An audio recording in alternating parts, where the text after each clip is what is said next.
यहाँ पर हम rules of debit and credit की प्रैक्टिस वीडियो में कुछ चीज़ें डिस्कस करते हैं।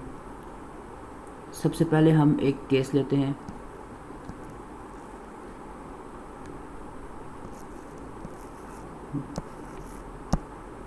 पहले हम नीचे इसकी थोड़ी डिस्क्रिप्शन लिखते हैं कि owner gives cash for business. यानी क्या हुआ है कि ऑनर ने हमें कैश दिया कि भाई तुम बिजनेस चलाओ, तो कैश ये होगा डेबिट। एक फिगर रिज्यूम कर लेते हैं 7 लाख।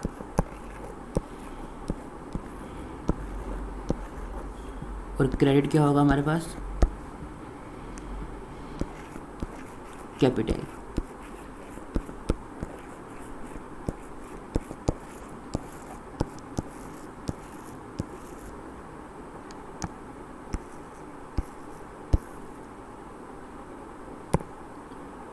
नेक्स्ट हम लेते हैं जी के अब owner gives a car for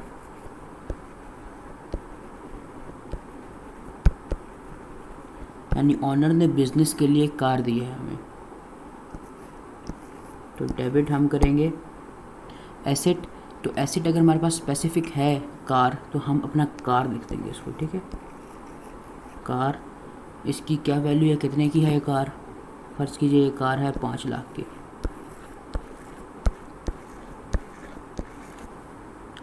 और क्रेडिट हमारे पास क्या होगा, कैपिटल।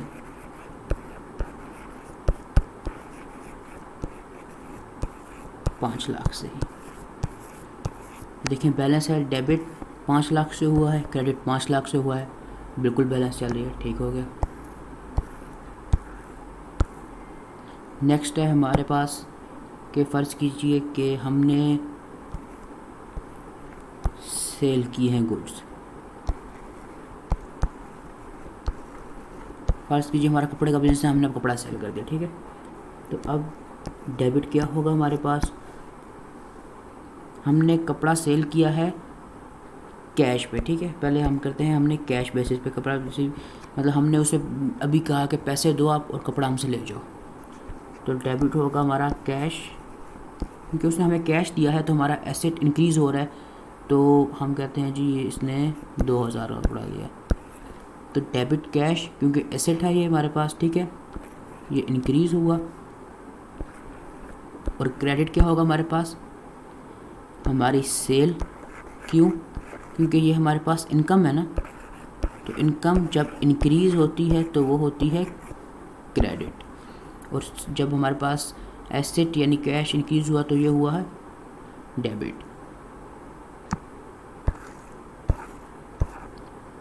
अब वो बंदा फ़र्ज़ कीजिए हमें वो कपड़ा वापस कर गया कि भाई मुझे नहीं चाहिए कपड़ा, आपने सही नहीं दिया, मतलब यानी या जो भी, मैं इसको सेल रिटर्न करता हूँ, मैं सेल रिटर्न करता हूँ आपको, ठीक है, और आप मुझे मेरे पैसे वापस कर दो, बंदा आ गया हमें, ठीक है। तो अब क्या होगा, डेबिट क्या होगा और क्रेडिट क्या होगा। अब एक अप्रोच बनाते हैं हम कि हमारे पास वो बंदा है, उसने कहा कि यार मुझे पैसे वापस करो, तो हमने क्या चीज़ वापस करनी है, कैश। यानी कैश हमारे पास एसेट है, तो एसेट वापस होगा यानी डिक्रीज़ होगा, तो वो होगा क्रेडिट।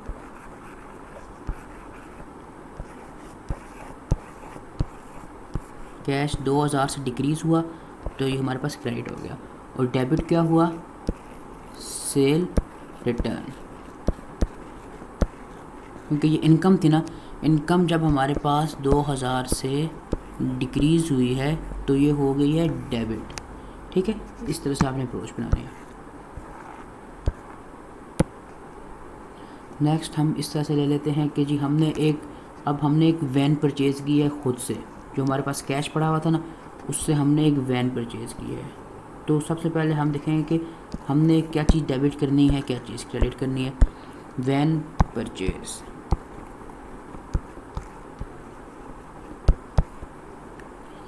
अब आप देखें कि हमने वैन परचेज़ की है तो जी हमने पैसे दिए होंगे, पैसे दिए हैं तो हमारा कैश हुआ होगा reduce.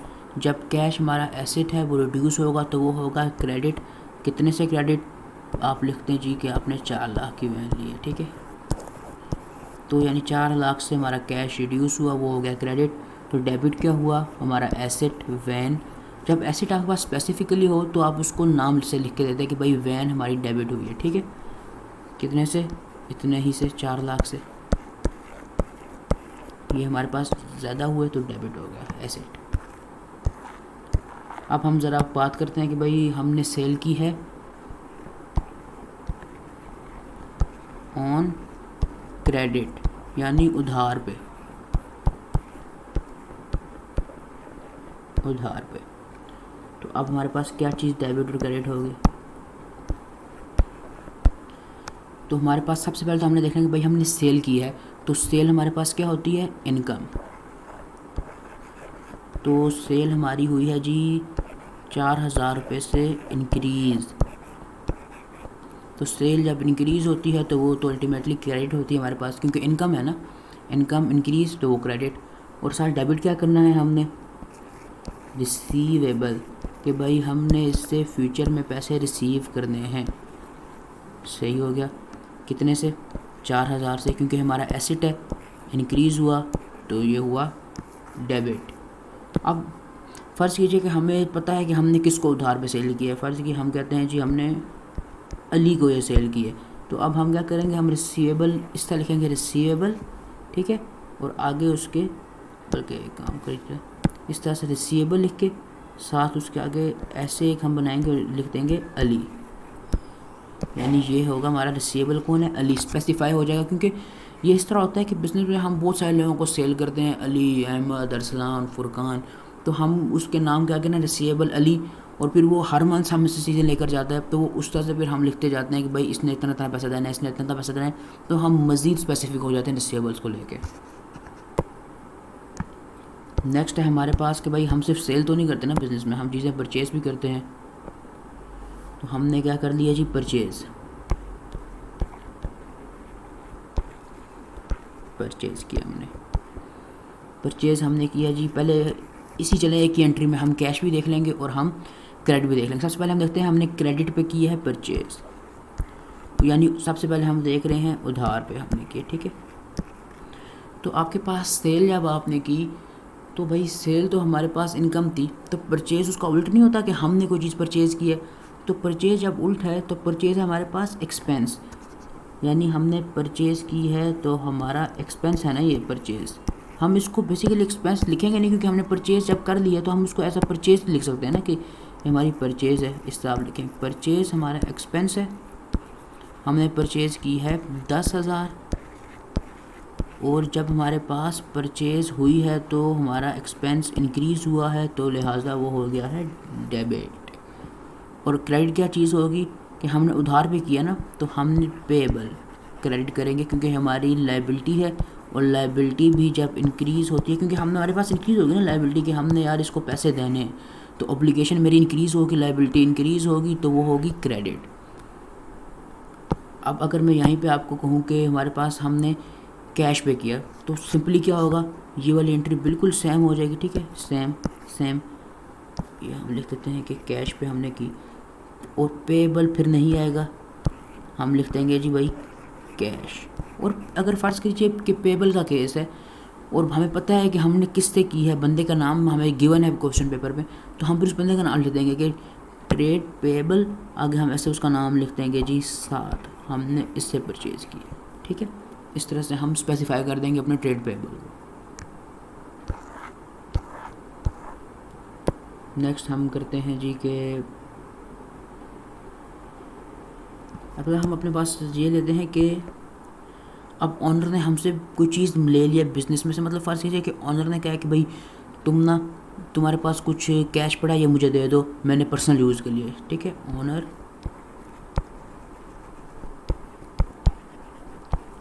Takes cash for use. तो अब आपने भी कोई चीज़ भाई डेबिट और क्रेडिट करनी है। सबसे पहले आप देखें कि आपको इसके अंदर से क्या मिल रहा है। ऑनर ने कैश ले लिया है, तो सबसे पहले तो देखो भाई कैश उसने ले लिया है तो कैश हमारे पास एसेट होता है। कैश जब उसने ले लिया होगा तो एसेट हमारे पास डिक्रीज़ हो गया है। तो एसेट जब डिक्रीज़ होता है तो वो होता है क्रेडिट। कितने से डिक्रीज़ हुआ है, फ़र्ज़ कीजिए कि 200 से हमारा कैश डिक्रीज़ हुआ है, एसेट डिक्रीज़ हुआ तो क्रेडिट हुआ। और डेबिट क्या होगा अब हमारे पास, ड्राइंग्स। ये बिल्कुल हमने याद आ रहा है वो आपको टेबल जिसमें हमने ये चीज़ें पढ़ी थी कि ड्राइंग्स हमारी इक्विटी अब हो रही है डेबिट। क्यों? क्योंकि ये हो रही है हमारे पास हमारी जो ड्राइंग्स हैं वो बढ़ रही हैं और इक्विटी हमारी डिक्रीज़ हो रही है, सही है। तो इसलिए हम ड्राइंग्स को डेबिट कर रहे हैं। अब नेक्स्ट हमारे पास आता है, चलिए हम नेक्स्ट कोई अच्छा जी, अब हमारे पास है कि ऑनर ने क्या किया, बल्कि हमने क्या किया कि बैंक से पैसा निकाला और अपने पास रख लिया एज अ कैश। ठीक हो गया, इसको बोलते हैं कैश इन हैंड। हमने अपने पास कैश इन हैंड के तौर पे रख लिया। तो अब इसकी एंट्री कैसे पास होगी, ये दोनों हमारे पास एसेट हैं। ठीक हो गया कि बैंक में जो पैसा था वो भी हमारा एसेट था और कैश भी हमारा एसेट था। अब इसकी हम एंट्री कैसे करेंगे, क्या डेबिट करेंगे, क्रेडिट करेंगे। तो एक एसेट हमारे पास यहाँ पे डिक्रीज़ हो रहा है और दूसरा एसेट हमारे पास इंक्रीज़ हो रहा है। तो जो एसेट डिक्रीज़ हो रहा है, तो एसेट डिक्रीज़ हो रहा था वो होता है क्रेडिट। ठीक है जी, तो बैंक क्रेडिट होगा यहाँ पे जितने भी पैसे हैं, फ़र्ज़ कीजिए कि 800 से बैंक डिक्रीज़ हुआ तो वो हो गया क्रेडिट, और कैश हमारा इंक्रीज़ हुआ है 800 से तो वो हो गया डेबिट। ज़रा ये जो चीज़ लिखी हुई है यहाँ पे कि started business with 75,000 cash and 900,000 in bank, इस एंट्री को ज़रा एक मिनट आप लोग देखिएगा। ये थोड़ा सा इसके बारे में एक चीज़ मैं समझाना चाहता हूँ कि पहले हम अलग अलग एक एंट्री पास करते हैं कि उसने ऑनर ने हमें बिज़नेस स्टार्ट करने के लिए पैसा दिया है। ठीक है, तो डेबिट हमारे पास होगा कैश कितने से, 75,000 से, और क्रेडिट हमारे पास होगा कैपिटल कितने से, 75,000 से ही। ये मेरे पास जगह कम है इसलिए मैं लिख नहीं रहा। ठीक है, और साथ ही उसने बैंक में भी हमें कुछ पैसे दिए, तो बैंक में कितने हमारे पास हो गया, डेबिट हो गया बैंक 900,000 से, और साथ ही हमारे पास क्रेडिट हो गया कैपिटल हमारा 900,000 से ही। अब ज़रा आप लोग ना इस चीज़ को देखिएगा, इस एक कंसेप्ट होता है कंपाउंड एंट्री का, वो मैं आपको समझाना चाहता हूँ। कंपाउंड एंट्री क्या होती है हमारे पास कि ये जो दोनों एंट्रीज़ हैं आप देखें कि इनमें कोई चीज़ कॉमन है हमारे पास।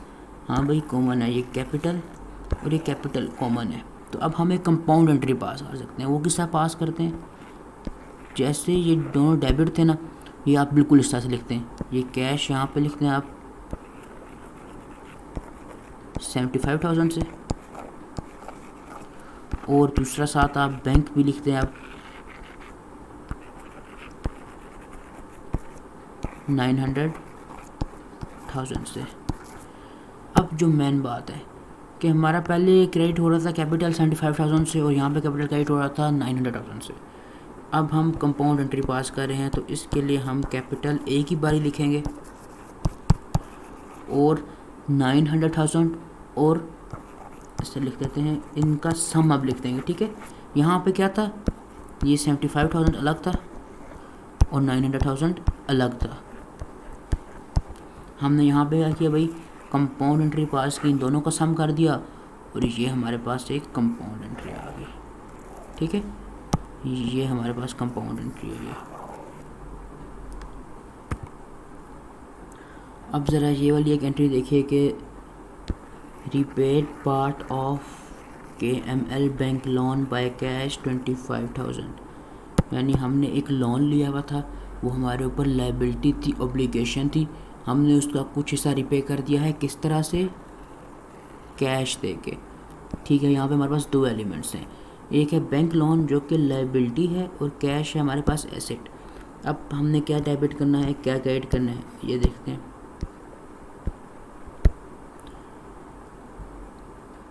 हमारे पास से हमारा एसेट हुआ है रिड्यूस, ठीक है, कैश क्योंकि हमने पे किया ना कैश, तो ये हो गया रिड्यूस। तो ये रिड्यूस होता है जब कैश, तो वो क्रेडिट होता है कितने से, 25,000 से। और डेबिट क्या होगा, अब हमने देखना है कि भाई लाइबिलिटी होता है ना हमारे पास बैंक लोन, हमने अगर बैंक लोन अपना रीपे कर दिया तो इसका मतलब वो लाइबिलिटी हमारी कम होगी। जब लाइबिलिटी कम होती है तो वो होती है डेबिट, ठीक है। हम ऐसे लिख लेंगे कि बैंक लोन ये भी हमारे पास कम हो गया कितने से, 25,000 से।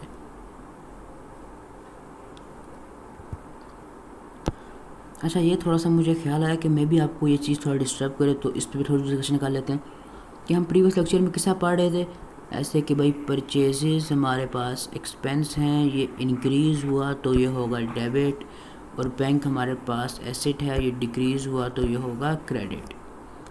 तो अब आपने थोड़ा सा ना इस तरह से इसको आप हर बार ऐसा नहीं लिख सकते, और आगे भी चल के आप यूँ नहीं लिख सकते चीज़ें जिस तरह से यहाँ पे लिखी हुई है। तो आपने सिर्फ डायरेक्ट एक ये कॉलम उठाना है और एक ये कॉलम उठाना है, ठीक है। डेबिट, परचेज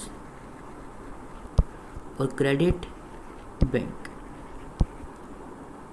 और ये ये बात भी मैं आपको बताता चलूँ कि ना आपने लिखनी भी हमेशा एंट्री इस तरह ही है, क्योंकि ये एक ना तरीका है चीज़ को प्रेजेंट करने का अकाउंटिंग में, कि जब कोई डेबिट आइटम होगा वो यूँ आप लिखोगे डेबिट, परचेज, ये पहले लिखोगे आप ऐसे, और फिर उसके बाद यहाँ पे ना बिल्कुल इसकी लाइन में नहीं, इधर थोड़ा सा इधर करके क्रेडिट, बैंक। इस तरह प्रेजेंटेशन अच्छी होती है और बिल्कुल इजी हो जाता है हर बंदे के लिए एंट्रीज़ को समझना, अंडरस्टैंड करना, क्योंकि सारे लोग इस तरह ही पढ़ रहे होते हैं एक ही स्टैंडर्ड के तहत, तो वो फिर इसी तरह से आप सब एंट्रीज़ करेंगे। ठीक हो गया, thank you so much, that's all for today.